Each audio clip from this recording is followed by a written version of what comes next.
Live व्यवस्था के पुस्तक 26वीं अध्याय को ध्यान करें। इस 26वीं अध्याय में लिखा गया हुआ वचनों की संख्या 46। इसमें हम लोगों को प्रामुख्य रूप में बताया गया है कंडीशनल ब्लेसिंग्स। इसका मतलब शर्त लगाते हुए आशीष, शर्तों की आशीषें और परमेश्वर की बात को आज्ञाकारी ना करने के वजह से मिलने वाली सजाएं।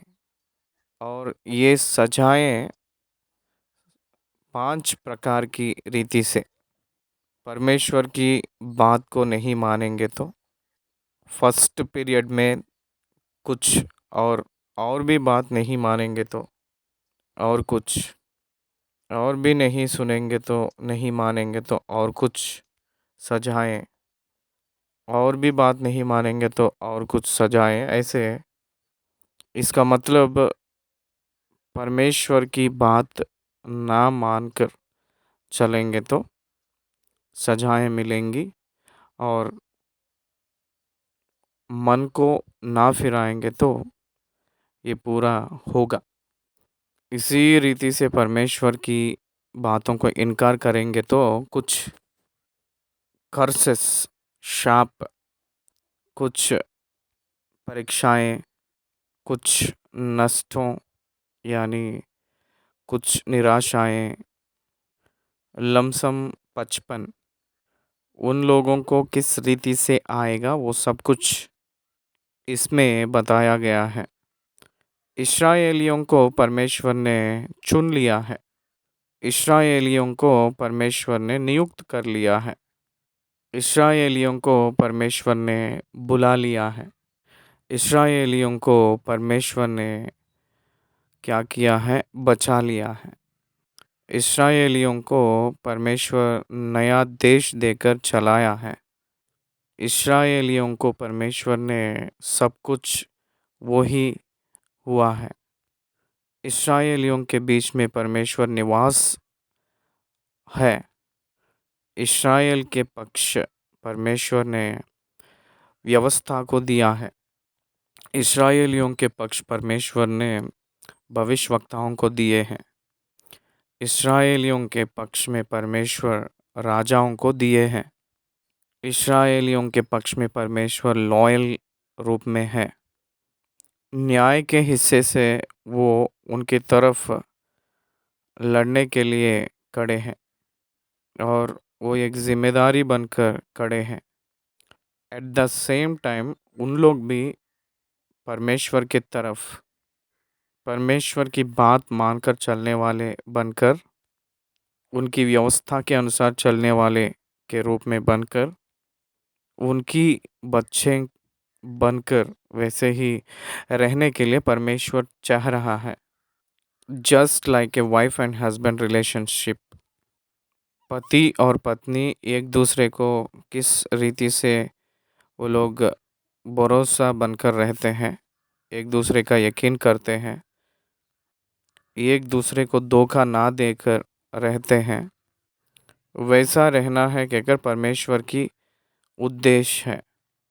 वैसे ना रहेंगे तो परमेश्वर उनके लिए कुछ सजाएं, शिक्षाएं देंगे कहकर कहे हैं। उन लोग सारी शर्त जो परमेश्वर कहा है उसको एकदम पालन करेंगे तो आशीष दूंगा कहकर कहा है। परमेश्वर के वचनों को पालन नहीं करने वालों को बहुत गंभीर रूप के भयानक परिस्थितियां आएंगे कहकर परमेश्वर ने कहे हैं। उसके बाद उन लोगों को परमेश्वर सजाएं दिए के बाद अगर वो लोग मन फिराकर पश्चाताप किए हुए बनकर परमेश्वर की तरफ फिर मुड़कर आएंगे तो फिर से परमेश्वर ने शर्त लगाकर आशीषों को उनको देने जा रहा है। इसलिए सबसे पहला आप लोग, इसलिए पहला वचन और दूसरी वचन के बीच में कुछ प्रत्येक आज्ञाएं, तीसरी वचन से लेकर 13वें वचन तक 24 आशीषें 14वीं वचन से लेकर 40 वचन के बीच में 55 शाप, 5 प्रकार, 5 भागों के रूप में। ये 5 पर्याय कौन कौन किस किस की कैसे कैसे श्राप है मैं बताऊंगा, लिख लीजिएगा। 16 और 17 वचनों के बीच में 8 प्रकार के शाप। 16 और 17 के वचनों के बीच में 8 प्रकार के शाप। 18 से 20वीं वचन के बीच में 7 शाप। 21 और 22 वचनों के बीच में 6 प्रकार के शाप। 23 और 26 वचनों के बीच में 6 प्रकार के शाप। 23 और 26 के बीच में 6 प्रकार के शाप। 27 वचन से लेकर 39 वचन के बीच में 27 शाप। फिर से बता रहा हूँ, 16 और 17 वचनों के बीच में 8 प्रकार की शाप है। 18 से 20 वचनों के बीच में 7 शाप। 21 से लेकर 21 और 22 के बीच में 6 प्रकार के शाप। 23 और 26 के बीच में 6 शाप है। 27 और 39 के बीच में 27 शाप है। परमेश्वर की बात इनकार करेंगे तो 5 प्रकार में अलग अलग प्रकार की सजाएं परमेश्वर ने देने के लिए कहे हैं। पश्चाताप करने वालों को परमेश्वर फिर से 7 प्रकार की आशीषें परमेश्वर ने चाह रहा है। ये इस अध्याय में लिखा गया हुआ प्रामुख्य विशेष रीति के वचन की उपदेश है। पहला और दूसरी वचन पढ़ के हम लोग उसकी विवरण देखेंगे। तुम अपने लिए मूर्तें ना बनाना और ना कोई खुदी हुई मूर्ति या लाट अपने लिए खड़ी करना और ना अपने देश में दंडवत करने के लिए नक्काशीदार पत्थर स्थापित करना, क्योंकि मैं तुम्हारा परमेश्वर यहोवा हूँ। सबसे पहली आज्ञा, मुझे छोड़ और कोई परमेश्वर तुझे नहीं रहना है। तुम पृथ्वी पे हो, आकाश में हो और पृथ्वी के नीचे जल के नीचे हो। कोई भी नमूना, कोई भी आकार को, किसी को तेरे परमेश्वर करके नहीं मानना। It is the primary and basic and important first commandment. मैं ही परमेश्वर हूँ, मुझे छोड़ और कोई भी तुझे परमेश्वर करके नहीं मानना। इस्राएलियों को 10 आज्ञाएं दिए हैं परमेश्वर ने मूसा के ज़रिए। 10 आज्ञाओं में सबसे पहला, मैं ही परमेश्वर हूँ, मुझे छोड़ और कोई परमेश्वर तुझे नहीं रहना। दूसरी आज्ञा, किसी का भी मूर्त नहीं बनाना है। तीसरी आज्ञा, उनकी नाम को व्यर्थ रूप में नहीं इस्तेमाल करना। चौथी आज्ञा, विश्राम दिन को पालन करना है। यहाँ दूसरी आज्ञा और चौथी आज्ञा को बताते हुए आ रहे हैं। तुम अपने लिए मूर्तें ना बनाना है। अब तक भी परमेश्वर को मूर्तियों के पूजा का मतलब उनको अच्छा नहीं लगता है, उनको पटती नहीं है। परमेश्वर मूर्त में अपने आप को नहीं देखना चाहता है, क्योंकि वो जीवित परमेश्वर है। लेकिन मूर्त निर्जीव है। वो लकड़ा का हो, वो पत्थर का हो, वो सोने का हो, वो लोहे का भी हो, कोई भी हो, मूर्त को जीव नहीं है। मूर्त के अंदर जीवन नहीं है। आँख है लेकिन देख नहीं पाती है। कान है लेकिन सुन नहीं पाती है। नाक है लेकिन सूंघ नहीं पाती है।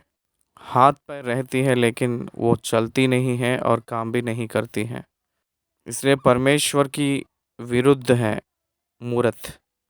परमेश्वर जीवित है और मूर्त निर्जीव है, कंप्लीट एंटी वन। इसलिए परमेश्वर को मूर्त मतलब नहीं पसंद है। लेकिन हिंदुत्व में मूर्त की पूजा की वजह से हम लोग परमेश्वर के चरणों में पहुंच सकते हैं, परमेश्वर के पास पहुंच सकते हैं कहकर सोचते हैं। इसका मतलब कुछ लोग कहते हैं कि निग्रह के लिए मूर्त लगा लिए कहकर कहते हैं। निग्रह के लिए मूर्त को लगाने का ज़रूरत नहीं है। वो मसीह वालों में, योदिया में और यहूदिया में और इस्लाम में भी यही है। इसलिए मूर्त को नहीं बनाना है। ये एक कमांडमेंट है। It's most dangerous. If you violate it you will be killed.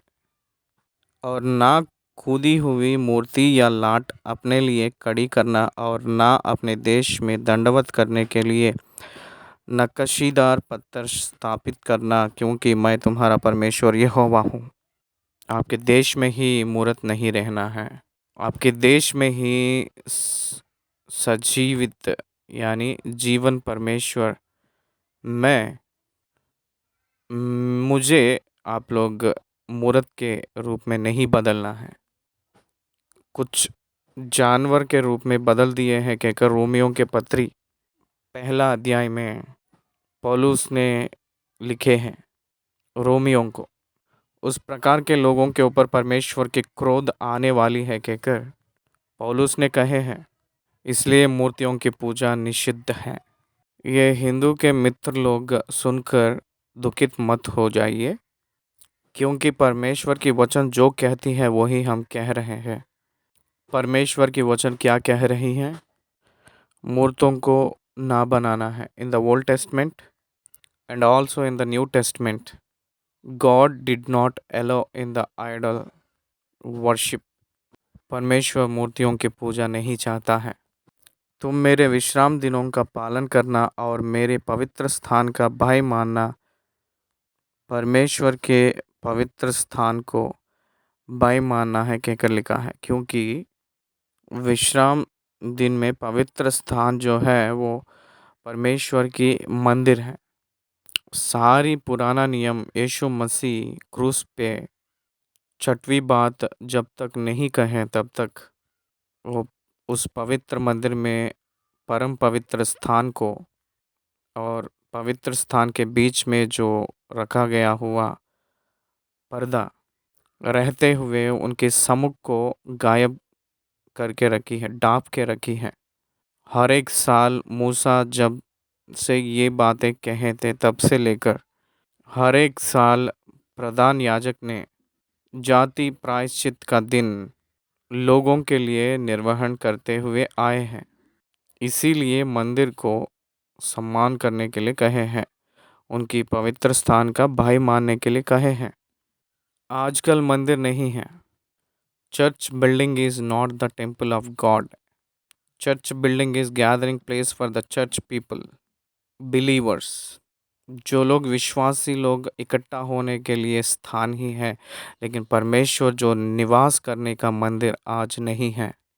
परमेश्वर की मंदिर बना रहे हैं, इसका अर्थ ये है कि परमेश्वर की प्रजा लोग इकट्ठा होने के लिए प्रार्थना की घर कहकर केवल अर्थ आती है। परमेश्वर के मंदिर निवास परमेश्वर के निवास के लिए एक मंदिर बना रहे हैं कहकर कोई भी कहता है तो उसको मानना नहीं। उस टाइप के रूप में आज नहीं बनाना है। वो भी मूर्त ही होगा, इसलिए उस प्रकार के नहीं बनाना है। मेरे पवित्र मंदिर को भाई मानना है कहकर it's a old testament saying. अब है तो पवित्र स्थान अपनी देह होती है, इसलिए अपनी देह को स्वास्तिक रूप में रखना है। अपनी देह को एक अच्छे मार्ग पे रखना है। अपनी देह को बुरी आदत में ना फंसते हुए हम लोग को अपने देह को बचाना है। अपने देह को हम ही सम्मान में रखना है, खराब नहीं करना है, क्योंकि अपना देह ही परमेश्वर का मंदिर है। वैसे ही परमेश्वर का मंदिर कलीसिया है। कलीसिया को सम्मान करना है। इस कलीसिया वाले दूसरे कलीसिया को डांट लेना और दूसरे कलीसिया को झगड़ा करना उसके साथ, हम सब लोग मसीह के कलीसिया हैं, हम लोग मसीह के शरीर के जैसे हैं, प्रभु के मंदिर हैं। तो इसलिए हम लोग एक दूसरे को सम्मान कर लेना है। That's the meaning in the new testament. उसके बाद तीसरी वचन से लेकर 13वें वचन तक लिखा गया हुआ वचनों के भाग में कंडीशनल ब्लेसिंग्स कहा गया है। पढ़ रहा हूँ। यदि तुम मेरे विधियों पर चलो और मेरी आज्ञाओं को मानकर उनका पालन करो। 3 विषय यहाँ कहा गया है। विधियों पर चलना है और आज्ञाओं को मानना है और उसी आज्ञाओं के अनुसार पालन करना है। इसलिए इस वचन को देखेंगे। If you observe my statutes and my commandments and do them. उसी प्रकार आप लोग करेंगे तो एक वॉकिंग है, दूसरा ऑब्जर्वेशन, तीसरा डूइंग। जब हम लोग परमेश्वर के वचन के अनुसार चलेंगे, परमेश्वर के वचन के अनुसार हम लोग व्यवहार करेंगे, परमेश्वर की वचन को पालन करेंगे, उसकी अनुसार चलेंगे, तब हम लोग के आशीष शुरू होती है। बाइबल ये की कहती है, follow the instructions of God, follow the word of God, follow the commandments of God, follow the statutes of God. जब परमेश्वर के वचन की अधीन रहते हो और उसके आज्ञाकारी बनते हो, आशीषें आपके ऊपर बरसेगा। क्या क्या है देखेंगे। तो मैं तुम्हारे लिए समय समय पर मेघ बरसाऊंगा, अकाल नहीं पड़ेंगे अगर बरसेगा तो। तथा भूमि अपनी उपज उपजाएगी और मैदान के वृक्ष अपने अपने फल दिया करेंगे। यहाँ तक कि तुम दाख तोड़ने के समय भी दावनी करते रहोगे और बोने के समय भी भरपेट दाख तोड़ते रहोगे। और तुम मनमानी रोटी खाया करोगे और अपने देश में निश्चिंत बसे रहोगे। और मैं तुम्हारे देश में सुख चैन दूंगा और तुम सोओगे और तुम्हारे कोई डरने वाला ना होगा। और मैं उस देश में दुष्ट जंतुओं को ना रहने दूंगा और तलवार तुम्हारे देश में ना चलेगी। मैं तुम अपने शत्रुओं को मार भगाऊंगा और तुम अपने शत्रुओं को मार भगाओगे और वे तुम्हारी तलवार से मारे जाएंगे। 8वें वचन में कह रहा है, तुम में से 5 मनुष्य 100 को और 100 मनुष्य 10,000 को खदेड़ेंगे। ध्यान दीजिए, multiplying the strength of the nation. इस्राएलियों में आज भी ये जो रीति है, हर एक व्यक्ति मिलिट्री में काम करना है। इस्राएलियों को देखिए, ध्यान दीजिए, कभी वो लोग अपने शारीरिक तौर से बहुत फिट रहते हैं, मानसिक तौर से वो बहुत फिट रहते हैं, इंटेलेक्चुअल में वो बहुत स्ट्रांग रहते हैं, महान रूप में रहते हैं।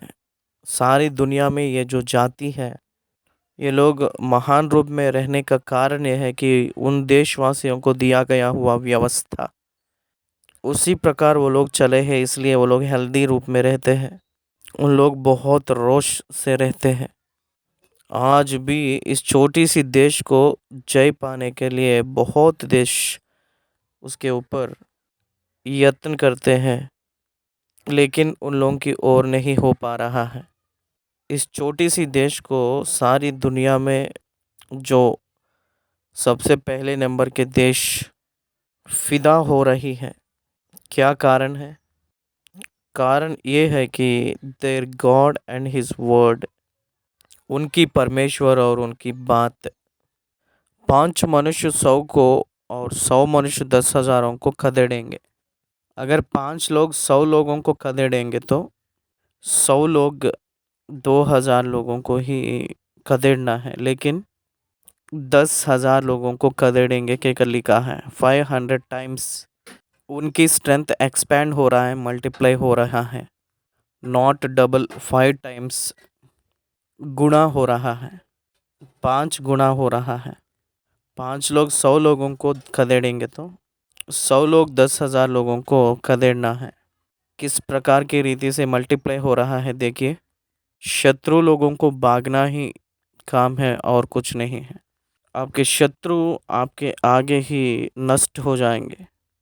शत्रु तलवार से तुम्हारे आगे आगे मारे जाएंगे, और मैं तुम्हारी ओर कृपा दृष्टि रखूंगा और तुमको फलवंत करूंगा और बढ़ाऊंगा, और तुम्हारे संग अपनी वाचा को पूर्ण करूंगा। वाचा को परमेश्वर ही स्थापन करूंगा कहकर कह रहे हैं। और तुम रखे हुए पुराने अनाज को खाओगे, और नए के रहते भी पुराने को निकाल लोगे। इसका मतलब यह है कि समृद्धि, आशीष कहते हैं इसको। नया आए तो भी पुराना बचे ही रहेगा, इसका मतलब यह है कि ब्लेसिंग्स। कितना महान वादा है ये, देखिए। आप लोग श्रेष्ठ चीज़ों को खाएंगे, पुराने अनाजों को खाओगे। इसका मतलब फूड सप्लाईज में आपको एवरी टाइम सप्लाईस रहेगा। भोजन के विषय में कमी नहीं रहेगा। 23 भजन संहिता में कहा है, यहोवा मेरा चरवाहा है, मुझे कोई गति नहीं है। हरी चराइयों में मुझे बिछाता है, वह मुझे सुखदायक जल के झरने के पास ले चलता है। वो मुझे चैन देता है। शत्रुओं के सामने मेज वो बिछाता है, भोजन खिलाता है। These all are true lines in the Israelites। इज़राइलियों के जीवन में सब कुछ वास्तव है कहकर हम लोगों को समझ आ रही है। मसीह वालों के जीवन में ये 100 गुना वास्तव है, सच्चाई है। इस्राएलियों से भी यीशु मसीह वाले यानी मसीह वालों का जो स्थिति महान है, मसीह वालों की धन्य बहुत महान है। मसीह वालों के भाग्य महान है। मसीह वालों के अंदरूनी में अंतर्गत परमेश्वर ही निवास है।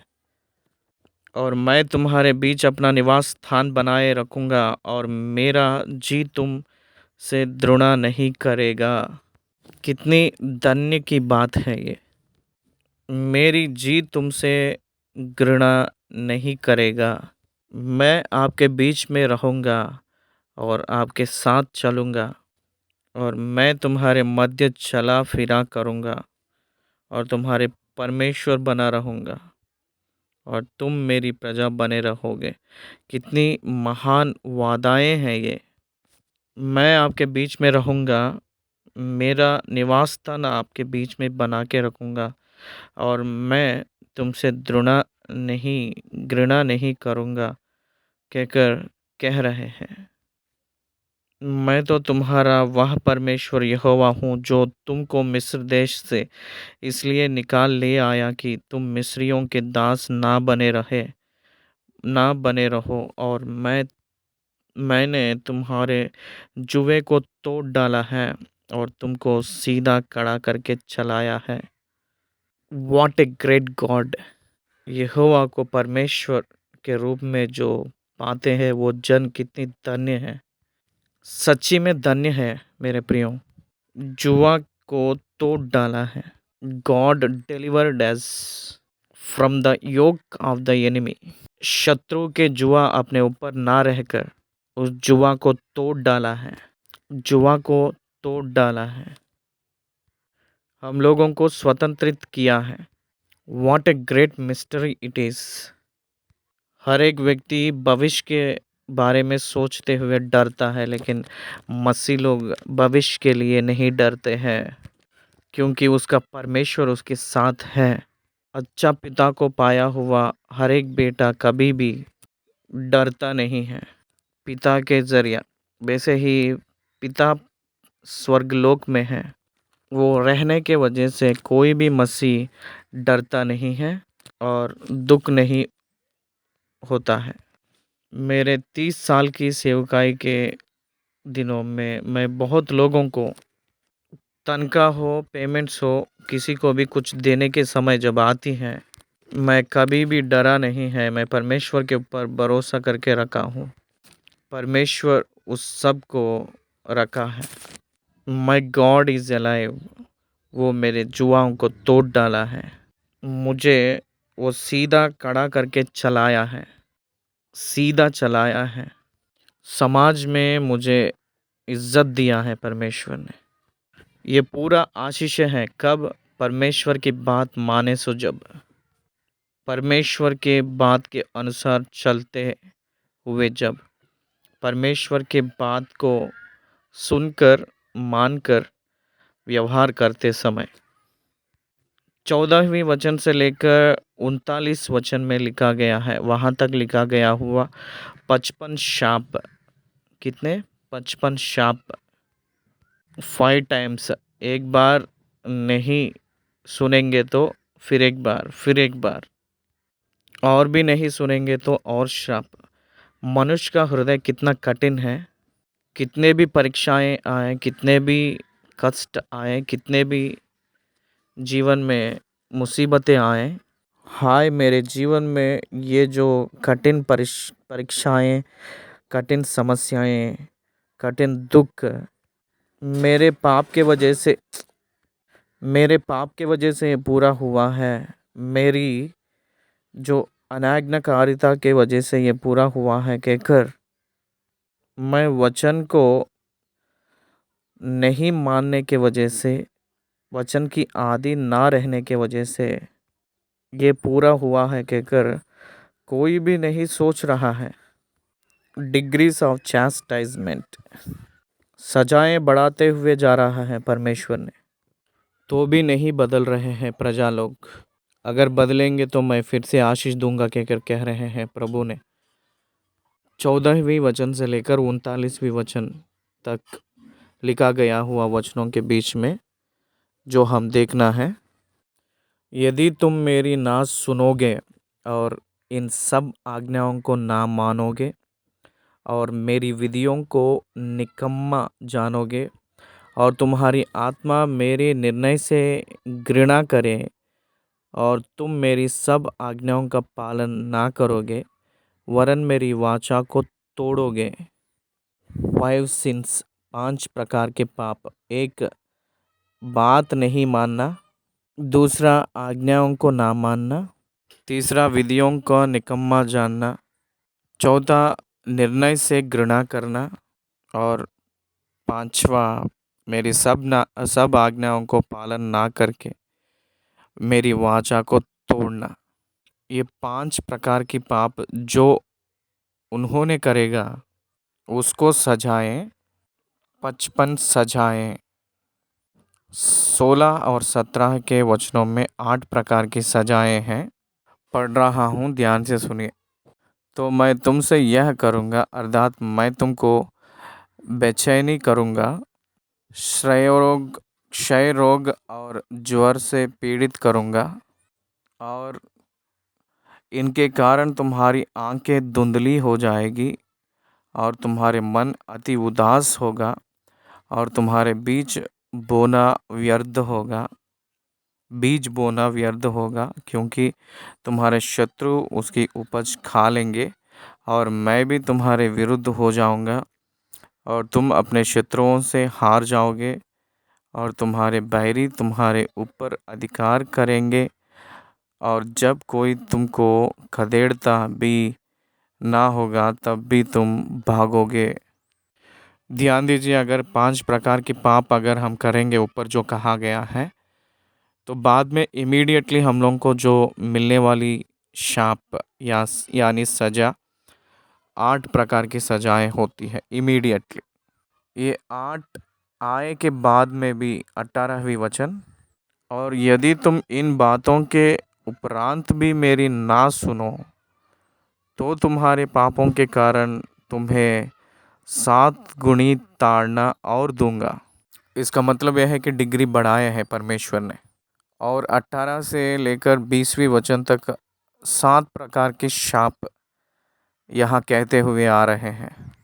तो मैं तुम्हारे पापों के कारण तुम्हें 7 गुणी ताड़ना और दूंगा। मनुष्य कितनी बेकार व्यक्ति है, परिस्थितियाँ भिन्न रूप में रहे तो भी वो बदलता नहीं। परिस्थितियाँ वर्स्ट होते समय भी वो बदलता नहीं। परिस्थिति बहुत गंभीर रूप में बदल रहा है तो भी वो बदलता नहीं। Until a person change he cannot receive anything. एक मन नहीं फिराएगा तो परमेश्वर की ओर से कुछ भी नहीं प्राप्त कर लेगा। 7 गुनी ताड़ना और भी दूंगा कहकर कह रहा है यहाँ। और तुम्हारे बल का घमंड तोड़ डालूंगा और तुम्हारे लिए आकाश को मानो लोहे का और भूमि को मानो पीतल की बना दूंगा। और तुम्हारा बल अखरात गंवाए जाएगा, क्योंकि तुम्हारी भूमि अपनी उपज ना उपजाएगी और मैदान के वृक्ष अपने फल ना देंगे। 7 शाप यहाँ कहा गया है। 21 और 22 वचनों में 6 प्रकार के शाप। यदि तुम मेरे विरुद्ध चलते ही रहो और मेरा कहना ना मानो तो मैं तुम्हारे पापों के अनुसार तुम्हारे ऊपर और 7 गुना संकट डालूंगा। अब तक ही 15 शाप मिल चुका है, तो भी वैसे ही परमेश्वर के विरुद्ध चलेंगे तो और 6 प्रकार के शाप मिलेगा। पहले 7 गुना दिया है, उससे भी और 7 गुना बढ़ेगा।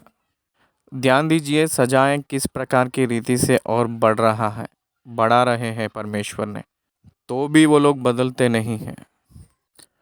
और मैं तुम्हारे बीच वन पशु भेजूंगा जो तुमको निर्वास करेंगे और तुम्हारे घरेलू पशुओं को नष्ट कर डालेंगे और तुम्हारी गिनती घटाएंगे, जिससे तुम्हारी सड़कें सूनी पड़ जाएंगी। यहाँ 6 प्रकार के शाप हैं।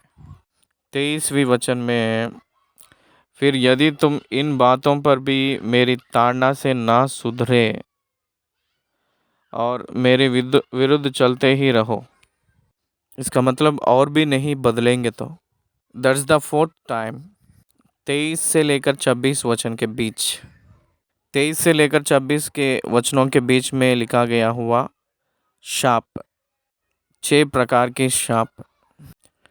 तो मैं भी तुम्हारे विरुद्ध चलूँगा और तुम्हारे पापों के कारण मैं आप ही तुमको 7 गुना मारूंगा।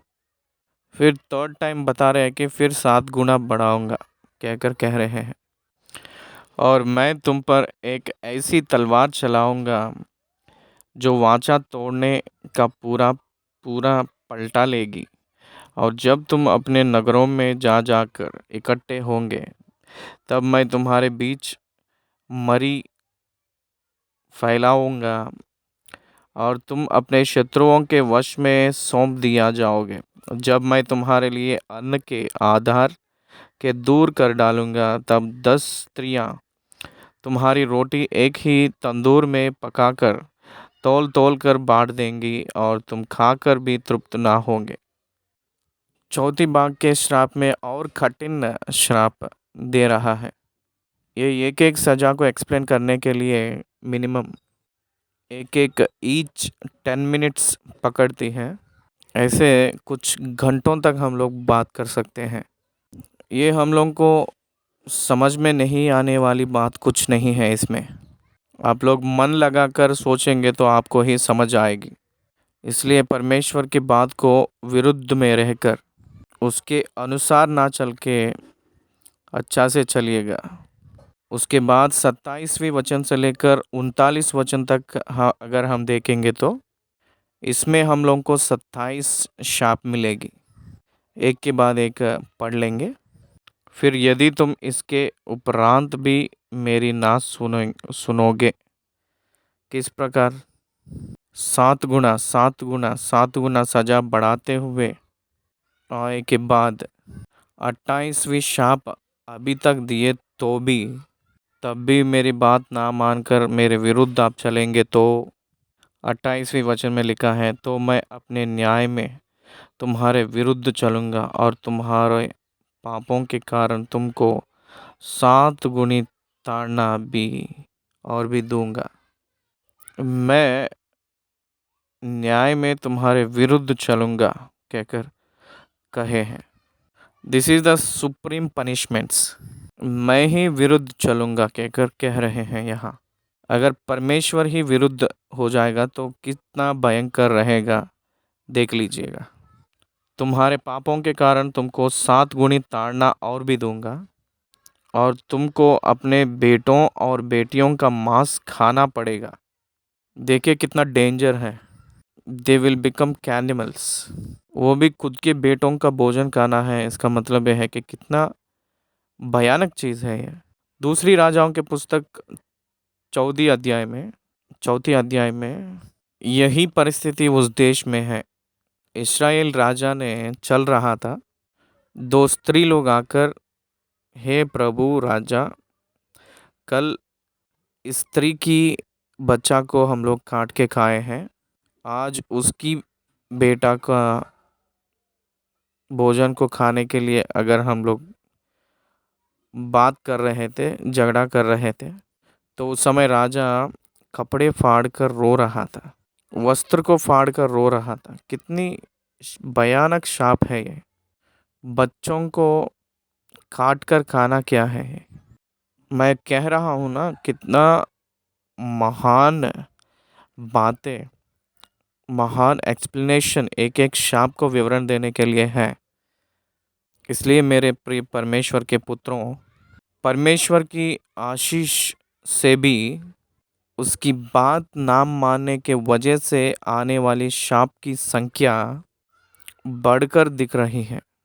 हमें उसकी अधीन रहकर आने वाली आशीषों से भी अधीन ना रहने के वजह से मिलने वाली शाप बहुत ज़्यादा है कहकर कह रहा है। और मैं तुम्हारे पूजा के ऊंचे स्थान को ढा दूंगा, और तुम्हारे सूर्य की प्रतिमाएं तोड़ डालूंगा, और तुम्हारी लोथों को तुम्हारी तोड़ी हुई मूर्तियों पर फेंक दूंगा, और मेरी आत्मा को तुमसे घृणा हो जाएगी। मेरी जी तुमसे घृणा नहीं करेगा कहकर जो कहा गया है परमेश्वर, वही परमेश्वर ने अब मेरी जी तुमसे घृणा हो जाएगी कहकर, मेरी आत्मा को तुमसे घृणा हो जाएगी कहकर कह रहे हैं। कब? मूर्तियों के पूजा करने की वजह से। और मैं तुम्हारे नगरों को उजाड़ दूंगा, और तुम्हारे पवित्र स्थानों को उजाड़ दूंगा, और तुम्हारा सुखदायक सुगंध ग्रहण ना करूंगा, और मैं तुम्हारे देश को सूना सूना कर दूंगा, और तुम्हारे शत्रु जो उसमें रहते हैं वे इन बातों के कारण चकित होंगे।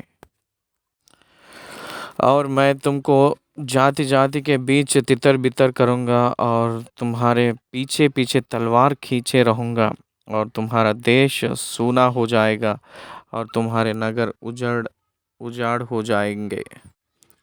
तब जितने दिन वह देश सूना पड़ा रहेगा और तुम अपने शत्रुओं के देश में रहोगे, उतने दिन वह अपने विश्राम वालों को मानता रहेगा। तभी वह देश विश्राम पाएगा, अर्थात अपने विश्राम वालों को मानता रहेगा। बाबिलोन में 70 साल वही हुई है।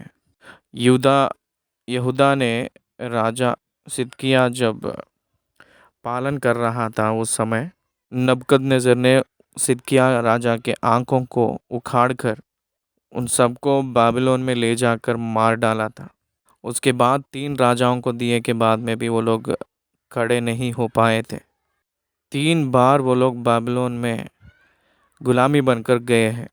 उससे पहले ही ईसवी पूर्व में अशूर इज़राइल गुलामी बनकर गए हैं। बाबिलोन के राजा नबूकदनेस्सर ने अशूर राजा को मार डालकर उन सभी लोगों को, इस्राएलियों को ले जाकर गुलामी बनाकर 70 साल उनकी वहाँ रखा है।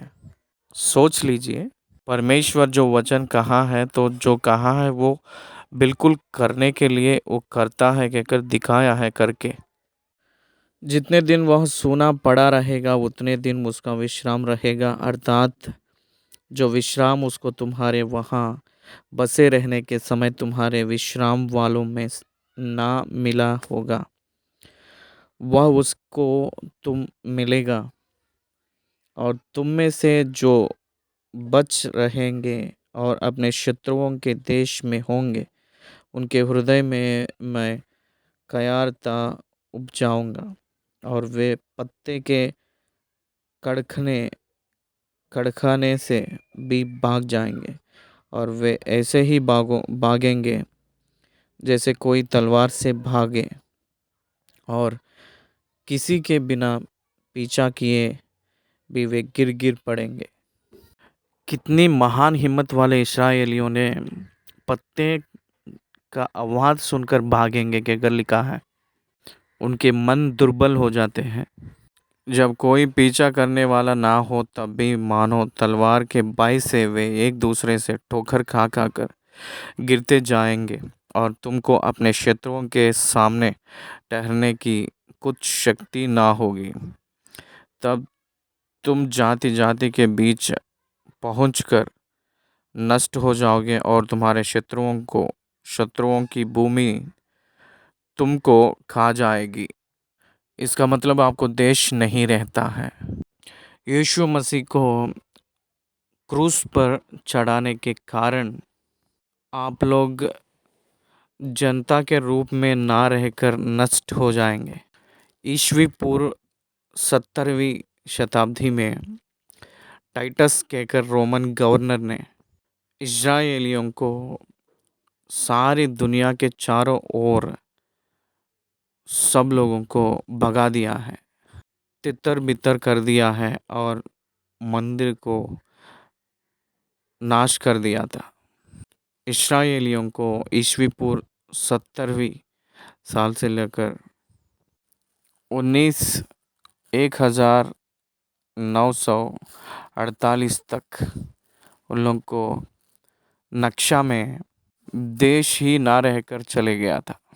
अन्य लोग ने इस सारी इतिहास को जानकर क्यों नहीं सोचते हैं, मुझे समझ नहीं आता है।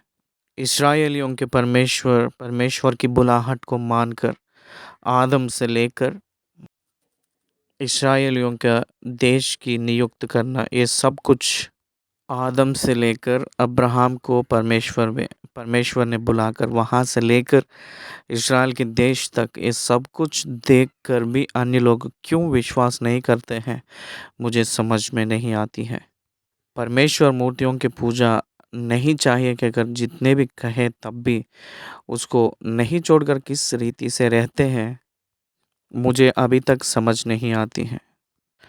परमेश्वर की वचन नहीं रहे तो लोग नष्ट हो जाएंगे कहकर कहे हैं, इसलिए वचन नहीं रहेगा तो लोग कैसे जीवित रहेंगे। इसलिए केवल वचन ही यहाँ आदर है, वचन ही कास है। इसलिए वचन को प्रचार करिए हर एक मसीह वाले। वचन के वजह से ही लोग परमेश्वर के पास आएंगे, और कोई मार्ग है ही नहीं। People will not saved by your social process. People will saved by your evangelism. Gospel प्रचार करने की वजह से ही प्रभु के पास आते हैं लोग। It is the most important. आपको देश ना रहने के जैसा हो जाएंगे आप लोग। यीशु मसीह मर गए सो जब उन लोगों को वही संभव हुई थी, और तुम में से जो बचे रहेंगे वे अपने शत्रुओं के देश में अपने अधर्म के कारण गल जाएंगे, और अपने पुरखाओं के अधर्म के कामों के कारण भी वे उन्हीं के समान गल जाएंगे। आशीषित होंगे कि विलोम की शब्द है कि गल जाना, आशीष की विलोम शब्द है कि शाप। परमेश्वर की बात को नहीं मानने वालों को शाप है, परमेश्वर की बात को मानने वालों को आशीष। एक बात में बता दिए हैं। 40 वचन से लेकर 46 तक देखेंगे। It is very important versus. ये पछताव के लिए और मन फिराव के लिए खास वचन है। पर यदि वे अपने और अपने पितरों के अधर्म को मान लेंगे, अर्थात उस विश्वासघात को जो वे मेरा करेंगे, और यह भी मान लेंगे कि हम यहोवा के विरुद्ध चले थे, इसी कारण वह हमारे विरुद्ध होकर हमें शत्रुओं के देश में ले आया है। यदि उस समय उनका खतना रहित हृदय दब जाएगा और वे उस समय अपने अधर्म के दंड को अंगीकार करेंगे। तब जो वाचा मैंने याकूब के संग बांधी थी उसको मैं स्मरण करूँगा, और जो वाचा मैंने इसहाक से और जो वाचा मैंने अब्राहम से बांधी थी उनको भी स्मरण करूँगा, और इस देश को भी मैं स्मरण करूँगा। पर वह देश उनसे रहित होकर सूना पड़ा रहेगा, और उनके बिना सुना रहकर भी अपने विश्राम वालों को मानता रहेगा, और वे लोग अपने अधर्म के दंड को अंगीकार करेंगे। पश्चाताप करेंगे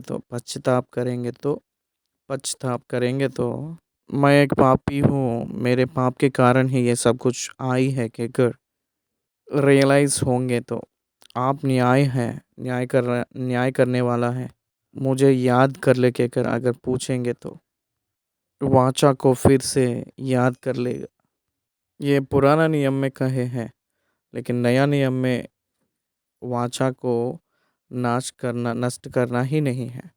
आप कितना भी घोर पाप किए तो भी यीशु मसीह के पास जो वाचा नष्ट ना करते हुए आपके हृदय में लिख चुका है, इसीलिए आपके अंदरूनी में परमेश्वर की पवित्र आत्मा को आपके अंदर लिखवाया है। इसलिए आपको नाश ना होने के वजह से, नष्ट ना होने के लिए वाचा को पूरा किया है। इसलिए आप नाश ना होने के लिए परमेश्वर आपको सुरक्षा रख रहा है। मनुष्य ने वाचा को चला नहीं पाएगा कि अगर परमेश्वर ही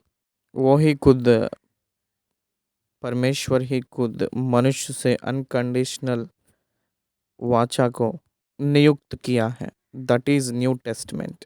new testament is unconditional, not conditional, it is a unconditional covenant with the believers. What a great mercy it is. What a great grace it is.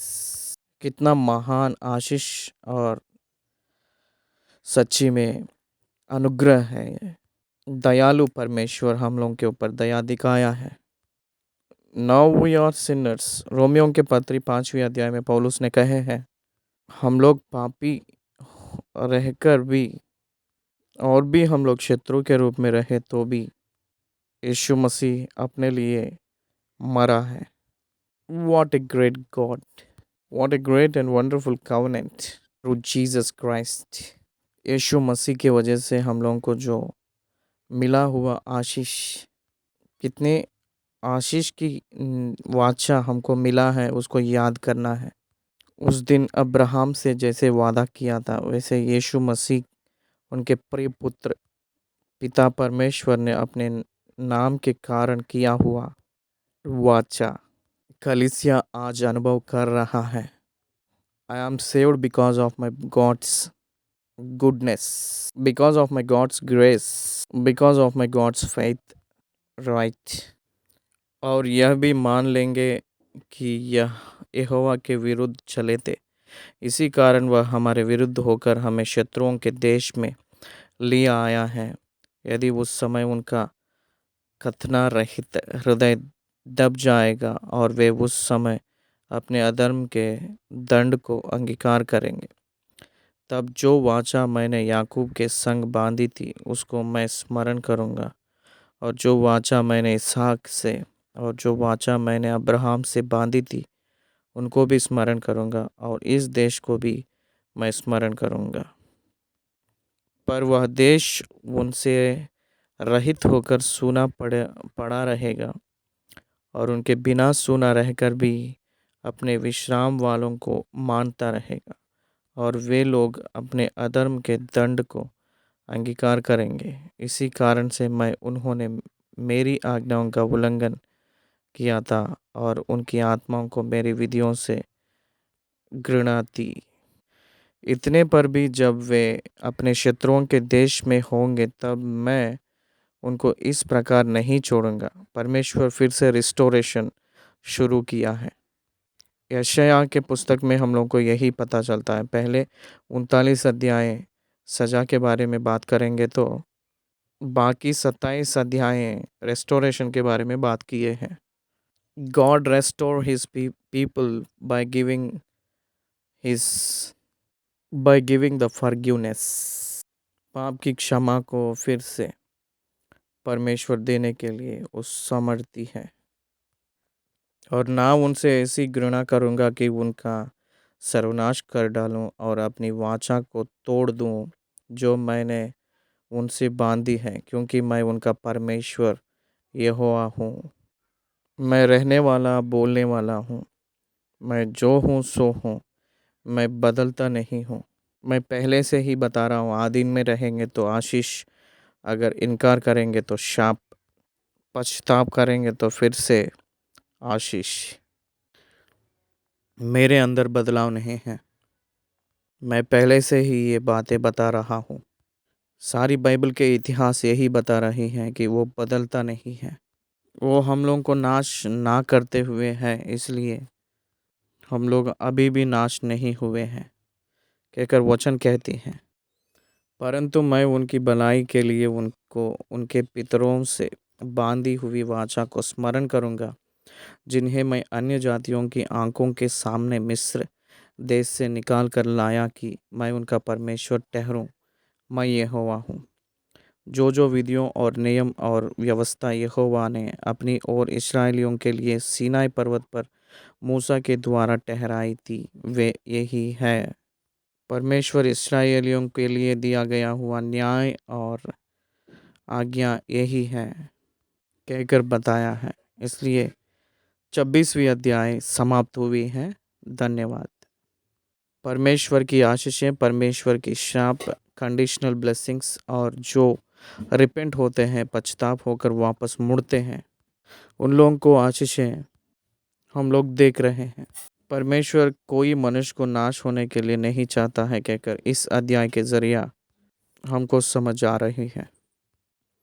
मनुष्य पतन होने का वजह से परमेश्वर खुश नहीं रहता है।